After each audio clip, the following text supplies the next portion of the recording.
Hello everyone, कैसे हो आप लोग। आप सभी का आज के वीडियो में बहुत बहुत स्वागत है। तो आज यहाँ पे आप देख सकते हो।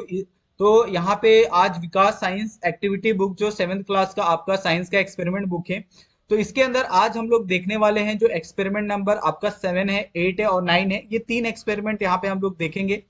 अगर आप यहाँ पे सबसे पहले एक्सपेरिमेंट की बात करें तो जो आपका 7th वाला एक्सपेरिमेंट है, यहाँ पे इस 7th वाले एक्सपेरिमेंट में आप देखोगे तो सबसे पहले यहाँ पे आपको एक्सपेरिमेंट में पूछा है प्रॉपर्टीज ऑफ सॉइल। ओके, तो सॉइल की क्या क्या प्रॉपर्टी होती है ये यहाँ पे आपको पूछा है। ठीक है, तो यहाँ पे आपको पूरा इसका जो एम है, apparatus है, प्रोसीजर है, आपको ये पूरी जानकारी आपको यहाँ पे बहुत ही प्रॉपर तरीके से दी गई है। यहाँ पे आपको अभी सॉइल के 3 सैंपल यहाँ पे आपको दिए गए हैं कलेक्टेड वाटर के। ठीक है, तो यहाँ पे अगर आप देखोगे ये 3 सैंपल आपको यहाँ पे दिए गए हैं। ठीक है, उसके बाद यहाँ पे आपको ऑब्जर्वेशन पूछा गया है। ओके, जैसे यहाँ पे आपके सॉइल ली है, सैंड वाली सॉइल ली है, सैंडी सॉइल ली है और क्ले सॉइल ली है। ओके, और तीनों में क्या आपको ऑब्जर्वेशन दिखता है कि large amount of water collected किसके अंदर, सैंड के अंदर, medium amount of water collected किसके अंदर, सैंडी सॉइल के अंदर, less amount of water collected clay soil के अंदर। तो ये सारी चीजें हैं जो आपको बहुत ही प्रॉपर तरीके से समझ में आ गई होगी कि मिट्टी के अलग अलग टाइप के हिसाब से क्या होते हैं, उसके अंदर जो वाटर स्टोरेज होती है वो अलग अलग होती है। ओके, जैसे अगर आप देखोगे कि अगर आप रेगिस्तान की अगर आप रेत लेके आओगे, अगर आप उसके अंदर पानी को होल्ड करना चाहोगे तो ये बहुत ही मुश्किल है। ओके, अगर वही सेम चीज अगर आप कहीं खेत से अगर कोई मिट्टी लेके आते हो जहां पे खेत बहुत ही उपजाऊ है और उस मिट्टी में अगर आप पानी होल्ड करना चाहते हो तो वो पानी होल्ड वहां पे ज्यादा हो जाएगा। ओके, तो ये आपको समझना होगा, बहुत प्रॉपर तरीके से आपको समझ में आ भी गया होगा।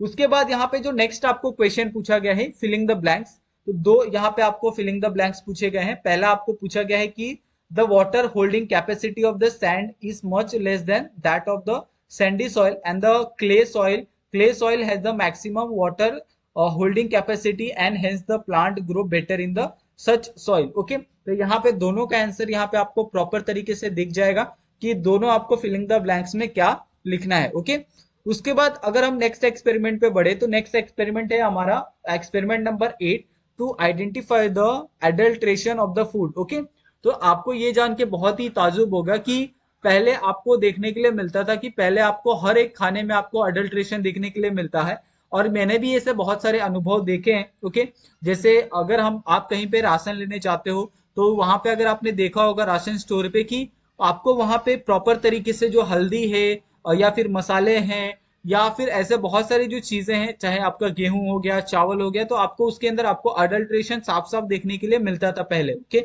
आज के टाइम पे बहुत सारी चीजें बदल गई है क्योंकि आज के टाइम पे रेगुलर चेकिंग होती है। अगर कोई ऐसा पाया जाता है जिसके अंदर अडल्ट्रेशन है दुकान पे, तो उसके ऊपर फाइन भी होता है। तो इसके लिए ये सारी चीजें अभी बंद हो गई है, लेकिन पहले आपको देखने के लिए मिलता था बहुत सारे ऐसे अडल्ट्रेंट प्रोडक्ट। ओके, पहले अगर आप देखोगे तो आपको जो हल्दी होती थी, हल्दी के अंदर आपको बहुत सारे ऐसे अलग अलग केमिकल आपको येलो कलर के देखने के लिए मिलते थे।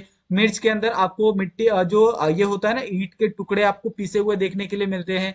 चावल के अंदर अगर आप व्हाइट जो कंकड़ होते हैं वो आपको देखने के लिए मिलते हैं। तो ये सारी चीजें हैं जानबूझ के मिलाई जाती है ताकि उसके अंदर जो वजन है उसको बढ़ाया जा सके, और इससे जो एक ज्यादा से ज्यादा जो मुनाफा है या फिर जो दलाली है वो कमाया जा सके। तो ये सारी चीजें होती थी पहले अडल्ट्रेशन। ओके, यानी फूड के अंदर जो चीजें हैं वो मिला के। तो यहाँ पे अगर आप देखोगे कि किस तरीके से आप अलग अलग अडल्ट्रेशन को आप पहचान सकते हो, क्योंकि पहले लोग इतने अवेयर नहीं थे, लेकिन आज के टाइम पे लोग बहुत ज्यादा अवेयर है। यहाँ पे आपको एम दिया है, apparatus दिया है और साथ में यहाँ पे पूरा प्रोसीजर दिया है कि आप कैसे जो मिल्क है, मिल्क का आप एडल्ट्रेशन पहचान सकते हो। जो आपका चिली पाउडर है, लाल मिर्च है, उसका आप कैसे आप अडल्ट्रेशन पहचान सकते हो। टर्मरिक पाउडर यानी जो आपका हल्दी होता है उसके अंदर आप कैसे अडल्ट्रेशन पहचान सकते हो। और उसके बाद सिमोलिना जो होता है एक तरह से रवा होता है, उसके अंदर आप कैसे एडल्ट्रेशन को पहचान सकते हो। तो ये सारी चीजें हैं जो आप आसानी से आज के टाइम पे बहुत प्रॉपर तरीके से पहचान सकते हो। ओके, यहाँ पे आपको जो पूरा एक प्रॉपर आंसर दिया है, ये आपको यहाँ पे दिया गया है कि आप किस तरीके से सारे के सारे जो एक्सपेरिमेंट है आप कर सकते हो और सारी चीजों को आप पहचान सकते हो। ओके, उसके बाद यहाँ पे आपको कंक्लूजन लिखना है। आप अगर कोई भी जो सैंपल है अगर आप लेते हो तो वो सैंपल में क्या क्या चीजें प्रेजेंट है, नहीं है, अगर होगी तो आप किसने कैसे फाइंड किया, तो वो सारी चीजें यहाँ पे आप क्वेश्चन आंसर के अंदर देख सकते हो। Which adulterant are use for the adulteration of food. Okay, तो वाटर, यूरिया, और उसके बाद यहाँ पे आपको bricks powder, small stone, lime sand, तो ये सारी जो चीजें हैं जो जिसका इस्तेमाल किया जाता है as a adulteration okay in the food. तो ये आपको ये तो समझ में आ गया होगा कि आज अभी भी आपको मार्केट में ऐसे थोड़े बहुत जो चीजें हैं वो आपको अडल्ट्रेशन वाली मिलेगी। आपको बस क्या करना है, आप प्रॉपर तरीके से आइडेंटिफाई करिए, प्रॉपर जगह से आप सामान लीजिए ओके, अच्छे स्टोर से लीजिए। आपको पता है कि 1 रुपए से आपका कुछ फर्क नहीं पड़ने वाला है ओके। अगर आप 1 रुपए अच्छी चीज खरीदते हैं कहीं से ओके, तो वो ज्यादा बेटर है आप खराब चीज खाने से अच्छा, ठीक है।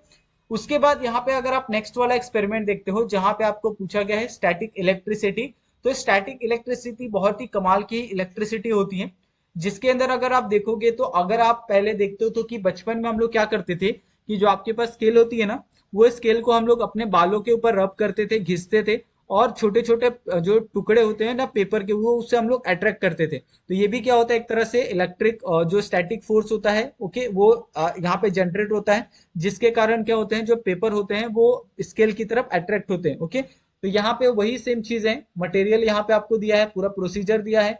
यहाँ पे material use for the rubbing, जैसे बलून को अगर आप रब करते हो, बॉल पेन को रिफिल को अगर आप रब करते हो, इरेजर को आप रब करते हो, wooden ruler, steel spoon, copper strip, ये सारी चीजों का अगर आप रब करते हो तो इसके अंदर क्या अट्रैक्ट होंगे ये ओके, पेपर, पेपर के पीसेस क्या इसके अंदर अट्रैक्ट होंगे या नहीं होंगे, ये आपको बताना है।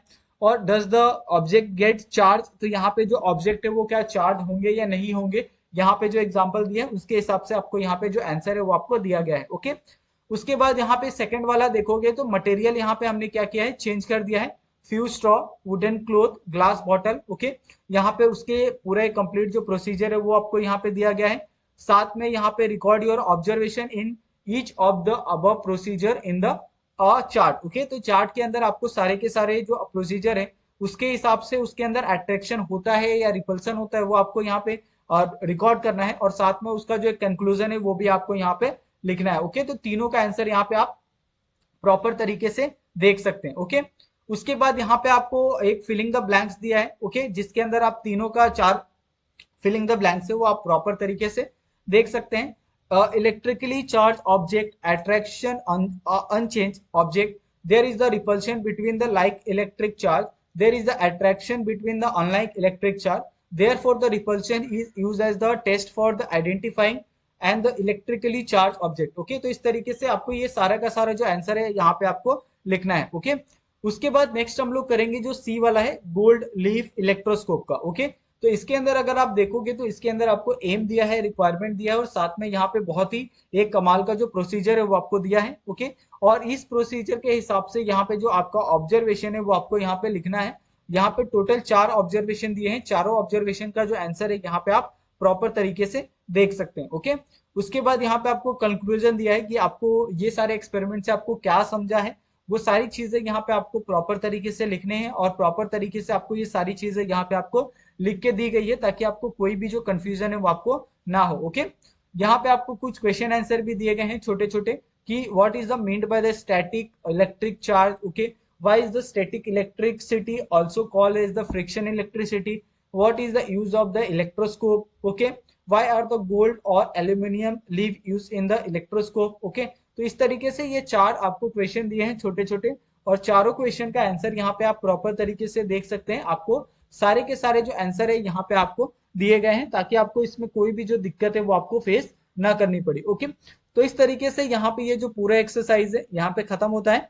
अगर आपको सॉरी यहाँ पे पूरा एक्सपेरिमेंट यहाँ पे खत्म होता है। अगर आपको इस एक्सपेरिमेंट के अंदर कुछ भी अगर आप डाउट लगता है तो आप लोग हमें कमेंट करके पूछ सकते हैं। आप चाहें तो हमें इंस्टाग्राम, टेलीग्राम पे भी आप हमें मैसेज कर सकते हैं, और वहां पे भी आपके जो भी क्वेश्चन है आप हमसे कर सकते हैं ओके। और अगर आपको हमारी वीडियोस पसंद आती है तो प्लीज आप वीडियो को आप लाइक कर लीजिए, हमारे चैनल को आप सब्सक्राइब कर लीजिए, और आप इसको अपने दोस्तों के साथ भी शेयर कर सकते हैं। थैंक यू सो मच आप सभी का, मिलते हैं हम लोग नेक्स्ट वीडियो में नए टॉपिक के साथ।